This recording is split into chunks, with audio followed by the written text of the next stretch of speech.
అదే RTV app వార్తల్ని క్షణాల్లో చదివే అవకాశం ఉంటుంది. ఒక న్యూస్ పేపర్, ఒక టెలివిజన్ ఛానల్ మీ చేతుల్లో ఎప్పుడూ ఉంటాయి. ఎన్డీఏ ప్రభుత్వం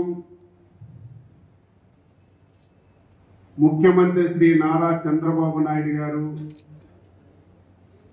అటవీ శాఖ మంత్రి గారు, ఉప ముఖ్యమంత్రి గారు శ్రీ పవన్ కళ్యాణ్ గారి ఆధ్వర్యంలో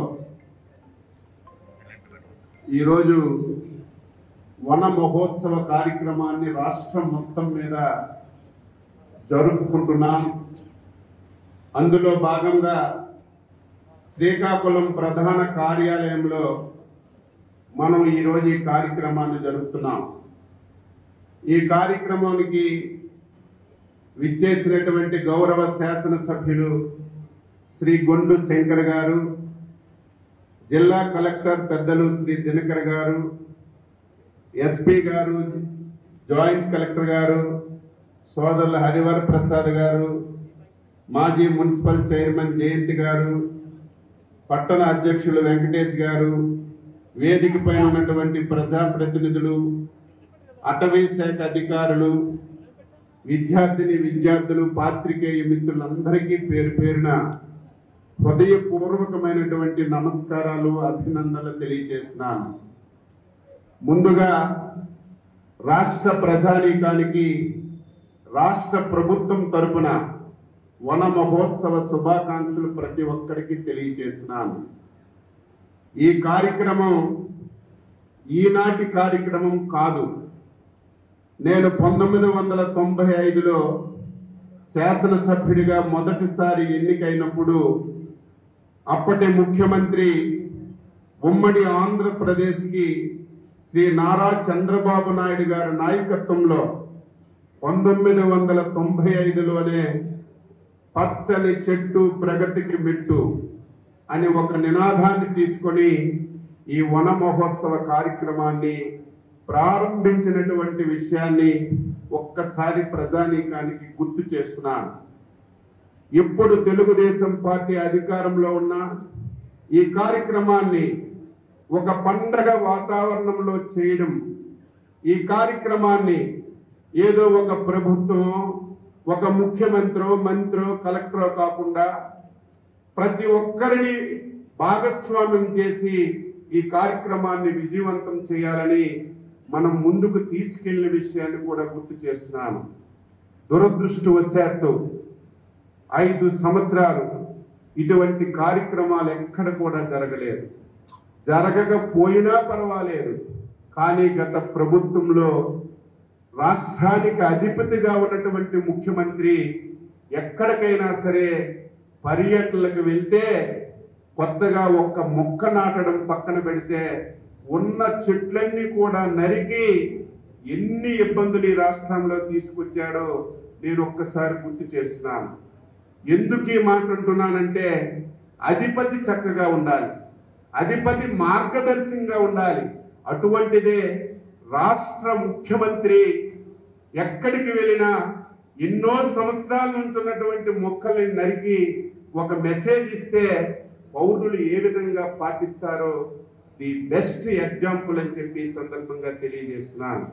ఏది ఏమైనా మళ్ళీ మీ ప్రభుత్వం వచ్చింది, ప్రజా ప్రభుత్వం వచ్చింది, సామాజిక అవసరాలను గుర్తుపెట్టింది. అందులో ప్రధానమైనటువంటిది మొక్కలు నాటడం. మీరు చూస్తున్నారు వాతావరణంలో ఎంత సమతుల్యత ఉందో. నేను మొన్ననే రివ్యూ చేశాను. ఈ రాష్ట్రంలో కొన్ని జిల్లాల్లో 60-70% ఎక్సెస్ రెయిన్ఫాల్ ఉంది. ఈరోజు ఒక ఊరు తీసుకుంటే ఒక వీధిలో వర్షం పడుతుంది, ఇంకొక వీధిలో వర్షం పడటం లేదు.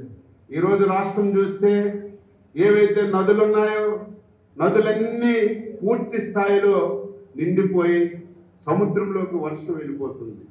కానీ కొన్ని జిల్లాలు ఎప్పటికి కూడా వర్షాలు లేక కరువుతో అల్లాడుతున్నాయి. వర్షాలు కూడా ఏ విధంగా పడుతున్నాయంటే 9 రోజుల్లో మొత్తం వర్షపాతం అంతా పడుతుంది, మిగతా 21 రోజులు డ్రై స్పెల్ వస్తుంది.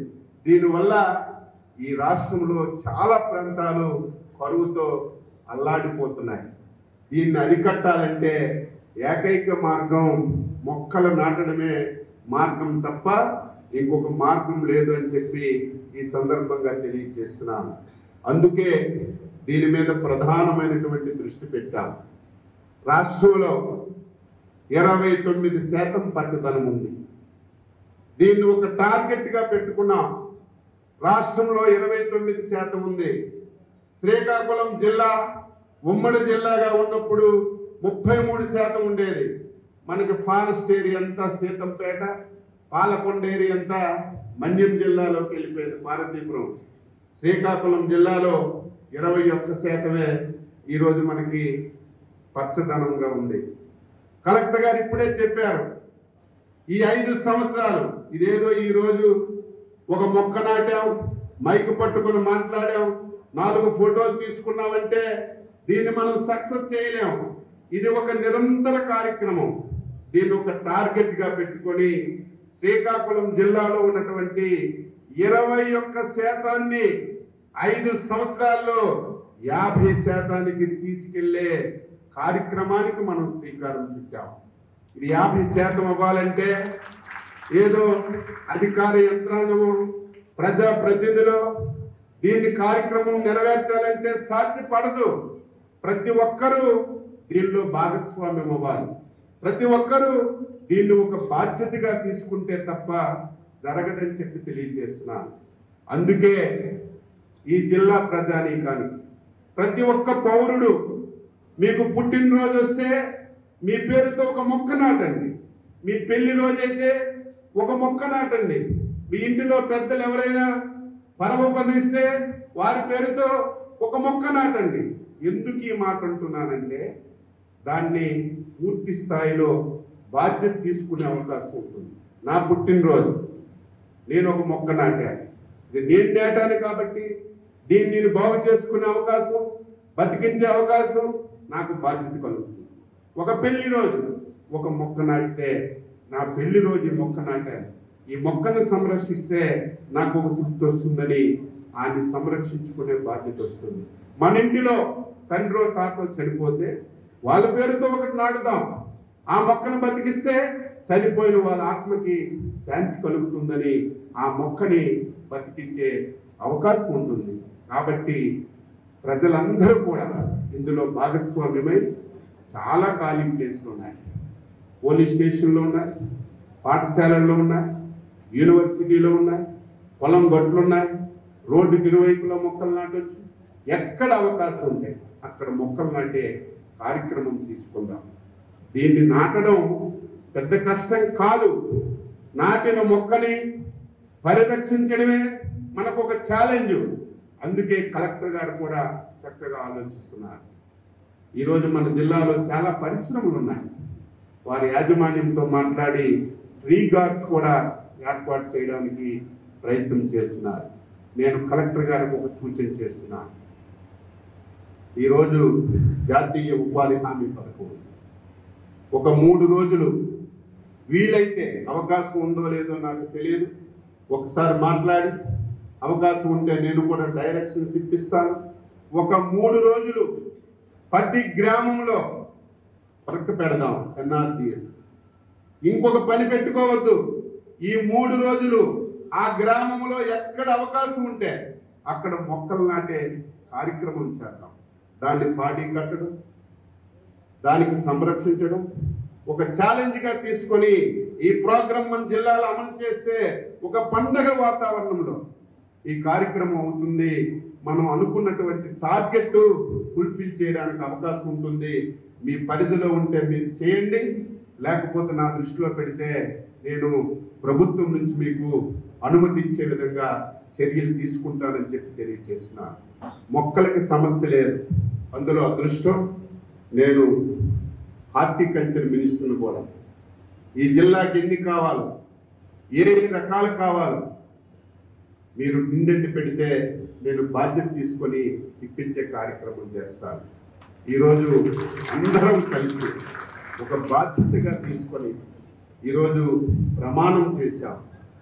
ఏదో కార్యక్రమంలో వచ్చాం, గుండె మీద చేసుకొని ఏదో మనం ప్రతిజ్ఞ చేశాం, ఈ రోజుతో అయిపోయినటువంటి కార్యక్రమం కాకుండా అందరం కూడా బాధ్యతగా తీసుకొని ఈ ప్రోగ్రామ్ని విజయవంతం చేద్దాం.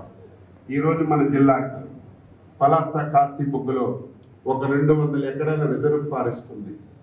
మొన్నే అటవీ శాఖ మంత్రి గారితో చెప్తే అక్కడ కూడా అర్బన్ ఫారెస్ట్ డెవలప్ చేయడానికి ఆ పలాస కాశీబుగ్గని ఎంపిక చేసుకున్నారు. దీనివల్ల కేంద్ర ప్రభుత్వం నుంచి డబ్బులు వస్తాయి. మనం కూడా కొంత ఎన్ఆర్జీఎస్ కూడా మ్యాచ్ చేసి అక్కడ మనం ఒక ఆహ్లాదకరమైనటువంటి ఫారెస్ట్ మనం తయారు చేసుకోగలిగితే జిల్లా వాళ్ళందరూ అక్కడికి వెళ్ళి కొంత హ్యాపీనెస్ పొందడానికి కూడా అవకాశం ఉంటుంది. ఇటువంటి అవకాశాలన్నీ సద్వినియోగం చేసుకొని మేమందరం ఒక ఛాలెంజ్గా తీసుకొని చేస్తాం. దానికి ప్రతి ఒక్కరూ బాధ్యతగా తీసుకొని సహకరించాలని చెప్పి కోరుతున్నాను. ఇప్పటికే నేను చాలాసార్లు ప్రకటించాను, నా దగ్గరికి ఎవరు వచ్చినా శాలువాలు తేకండి, పూలదండలు తేకండి, బొకేలు తేకండి. చూశాను, వేల రూపాయలు ఖర్చు పెట్టి దండలు తెస్తున్నారు, బొకేలు తెస్తున్నారు. ఒక్క నిమిషంలో పక్కన పడేసి దానివల్ల ఏమీ ఉపకారం లేదు. నేను ఒక పిలిపించాను, మీకు ఒకవేళ ఏదైనా ఇవ్వాలంటే ఒక 10 బౌండ్ పుస్తకాలు ఇవ్వండి, ఒక 10 పెన్నులు ఇవ్వండి, హాస్టల్కి ఇస్తాం. ఇప్పుడు కొత్త మాట చెప్తున్నాను, ఎవరైనా నా దగ్గరికి వస్తే ఒక మొక్క పట్టుకురండి, అది నాకు పుస్తకం. అది 10 మందికి ఇస్తే ఆ 10 మంది ఆ 10 పక్కల పెంచితే అది ఒక సంతృప్తినిస్తుంది. ఆ రకంగా మనం ఇప్పుడు పురాతనం పద్ధతిమే దండలేస్తే మనకి ఏదో గౌరవం వస్తుందంటే అది గౌరవం కాదు. 10 మందికి సేవ చేస్తే గౌరవం వస్తుంది. మనం చేసినటువంటి పనిలో తృప్తి వస్తే అది మనకు గౌరవం వస్తుంది తప్ప ఏదో సన్మానాలతోనో దండలతోనో రాదని గ్రహించినటువంటి వ్యక్తిని నేను ఆ లైన్లో ముందుకెళ్తానని చెప్పి తెలియజేస్తూ మనస వాచ కర్మన అందరం ఒక ఛాలెంజ్గా తీసుకొని ఈ జిల్లాలో 21% ఉన్నటువంటి ఈ గ్రీనరీని 50% పెంచడానికి అందరం కలిసికట్టుగా పనిచేద్దాం. ఇది రేపు కార్తీక మాసంలో వన మహోత్సవాన్ని ముగింపు చేసే కార్యక్రమం. ఎక్కడికక్కడ మనం భోజనాలు పెట్టించి ఒక మంచి కార్యక్రమాన్ని కూడా రూపొందించడానికి మా వంతు మేము సహకరిస్తామని చెప్పి తెలియజేస్తూ ఇటువంటి మంచి కార్యక్రమం ఎందుకు రాత్రి 2 గంటలకు వచ్చారు విజయవాడ నుంచి బయలుదేరి, ఎందుకంటే ఒక బాధ్యత గల వ్యక్తిగా మనలాంటి వాళ్ళని పాల్గొంటే 10 మందికి ఒక ఉత్సాహం వస్తుందని ఇటువంటి కార్యక్రమంలో ప్రతి ఒక్కరూ భాగస్వామ్యం అవ్వాలి, అవుతారని చెప్పి ఆశిస్తూ ఇటువంటి మంచి కార్యక్రమంలో నన్ను కూడా భాగస్వామ్యం చేసినటువంటి జిల్లా యంత్రాంగానికి అభినందిస్తూ నా నుంచి రాష్ట్ర ప్రభుత్వం నుంచి ఏది కావాలన్నా నేను చాలా సున్నితంగా పరిశీలిస్తాను. మొన్నే జిల్లా పరిషత్ మీటింగ్ అయింది, ఒరిజినల్ పేపర్లో చూశాను. ఎమ్మెల్యేలు ప్రజాప్రతినిధులు ఈ జిల్లాలో ఎరువులు కొరతుంది, యూరియా లేదు, డిఏపి లేదని పేపర్లో చూశారు. నిన్ననే మా మార్కెట్ ఎండి గారికి ఆదేశాలు ఇచ్చి ఈ జిల్లాకి ఎన్ని ఎరువులు కావాలి నాకెవరు అడగలేదు. నేను పత్రికల్లో చూశాను, నేను ప్రతిరోజు పత్రికలు చదువుతాను. ఈ జిల్లాలో ఉన్నటువంటి తెల్లవారిసరికి ఒకసారి ఫోన్ చేయి, ఎస్పీ గారు ఉంటే ఎస్పీ గారు, కలెక్టర్ గారు ఉంటే కలెక్టర్ గారు, జేసీ గారు ఉంటే జేసీ గారు, సార్ ఇది పేపర్లో వచ్చింది. పేపర్లో వచ్చినవన్నీ వాస్తవాలని అన్నాం, కానీ బాధ్యతగా తీసుకోవాలి. ఏదో పేపర్లో వచ్చింది కదా మనం ఎందుకు గత 5 సంవత్సరాలు తాటికాయంత అక్షరాలతో రాసిన పేపర్లు ఘోషించిన ఎవరు పట్టించుకోలేదు. మా ప్రభుత్వం ఏది మా దృష్టికి వచ్చినా, ఏ చిన్న సమస్య మా దృష్టికి వచ్చినా ఆ సమస్యని పరిష్కరించడానికి, ప్రజలకి మేలైనటువంటి పరిపాలన అందించడానికి ప్రయత్నం చేస్తాం. అందులో మన జిల్లా అదృష్టం యంగ్ అండ్ ఎనర్జెటిక్ టీం ఉంది. నాకు 6 సార్లు ఎమ్మెల్యే అయ్యాను, 2 సార్లు మంత్రి, నాకు సీనియర్గా అనుభవం ఉంది. ఏ శాఖ మీద ఎంత ఉంది, ఏ శాఖ ద్వారా ఈ జిల్లాకి ఏం తేవచ్చు, ఈ జిల్లాని ఏ రకంగా అభివృద్ధి చేయొచ్చు, నా అనుభవం. మంచి యువకులు కలెక్టర్ గారు, ఎస్పీ గారు, జేసీ గారు, అందులో మీ యువకేశ్వరం ఎమ్మెల్యే గారు కూడా ఉన్నారు. నేను టీం కూడా వెతికి ఎవరు బాగా పనిచేస్తున్నారు, గత అనుభవాలు ఏంటి, గత పరిపాలన ఏ రకంగా చేశారు అన్నీ చూసి ఒక మంచి టీంని ఇక్కడ ఏర్పాటు చేసి ఫలానా హయాంలో ఫలానా వారి టైంలో ఈ పట్టణం ఈ జిల్లా అభివృద్ధి చెందిందని 10 మంది చెప్పుకునే విధంగా పరిపాలన చేయడమే ధ్యేయంగా పనిచేస్తామని ఈ సందర్భంగా తెలియజేస్తూ పాత్రికేయ మిత్రులకు కూడా కోరుతున్నాను, మీరు కూడా పాజిటివ్ మైండ్తో ఉంది. ఏదో నెగిటివ్ రాస్తే, ఒక కార్యక్రమం మీద మనం ఏదో రాస్తే ఇది సెన్సేషన్ అనుకుంటే ఆ ఒక్క రోజుకి సెన్సేషన్ అవ్వచ్చు తప్ప సమాజానికి ఏంటి ఉపయోగం. వాస్తవాలు రాయాలి. ఈ సమాజానికి ఫలానా విషయం వల్ల చెడు జరుగుతుంది, ఈ ప్రభుత్వం ఈ పని చేస్తే 10 మందికి ఉపయోగపడుతుంది, లేకపోతే ఇక్కడ తప్పు జరుగుతుంది, వాస్తవాలు మీరు రాస్తే అది సద్విమర్శలుగా మంచి వార్తలుగా తీసుకొని అవి కూడా పరిష్కారానికి మీరు దారి చూపితే మీకు ఒక తృప్తి ఉంటుంది. నేను ఫలానా రోజు పేపర్లో రాశాను, ఇది ప్రజా సమస్య, నేను రాయడం వల్లే మంత్రి గారు జిల్లా యంత్రాంగం దృష్టి పెట్టింది, ఈ సమస్య పరిష్కరించిందని మీకు ఒక తృప్తి వస్తుంది. ఆ రకంగా అందరం కలిసి ముందుకెళ్దాం. ఎక్కడైనా తప్పు జరిగింది కలెక్టర్ గారి మీద, నా మీద, ఎస్పీ గారి మీద, జేసీ గారి మీద ఎక్కడైనా తెలిసి తెలియక ఏదైనా జరిగిందంటే మాకు అడగండి, సార్ మీ మీదకి వచ్చింది, ఇది వాస్తవమా కాదా, ఒక క్లారిటీ ఇవ్వండి. ఆ రకంగా ముందుకెళ్తే తప్ప మనం ఎవ్వరం పని చేయలేము, పని చేసుకునే అవకాశం కూడా ఉండదని మీ అందరికీ తెలియజేస్తూ, విలేకరులైన, అధికారులైన, శాసనసభ్యులైన, మంత్రులైన ఎవ్వరమైనా సరే ప్రజలకి సేవకులమని చెప్పి ప్రతి ఒక్కరూ గుర్తుపెట్టుకోవాలి. నేను మంత్రిని, నాకు కొమ్ములు ఉన్నాయి, నేను కలెక్టర్ని, నాకు అధికారం ఉందని ఎవరం కూడా ఆ రకంగా పనిచేస్తే మనం ప్రజా పరిపాలన అందించలేమని భావిస్తున్నటువంటి వ్యక్తిని ఆ రకంగా నేను ఆచరిస్తాను. నేను మైక్ పెట్టుకుని ఉపన్యాసం ఇచ్చానంటే ఏదో మైక్ దొరికిందని కాదు, నేను ఆచరిస్తాను, 10 మందికి రిక్వెస్ట్ చేస్తాను. కానీ నేనే ఆచరించకుండా మీకు ఉపన్యాసాలు ఇస్తే దానివల్ల ఫలితం ఉండదని మీ అందరికీ తెలియజేస్తూ ఒక మంచి కార్యక్రమాన్ని ఈరోజు ఏర్పాటు చేశాం.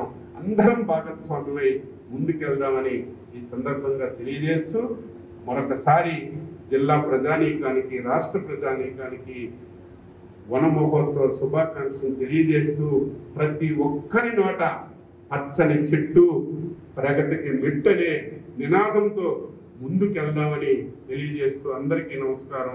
Thank you. మరిన్ని వీడియోస్ కోసం ఛానల్ ని సబ్స్క్రైబ్ చేయండి, లేటెస్ట్ అప్డేట్స్ కోసం వాట్సాప్ ఛానల్ ని ఫాలో చేయండి అండ్ లింక్ డిస్క్రిప్షన్ లో ఉంది.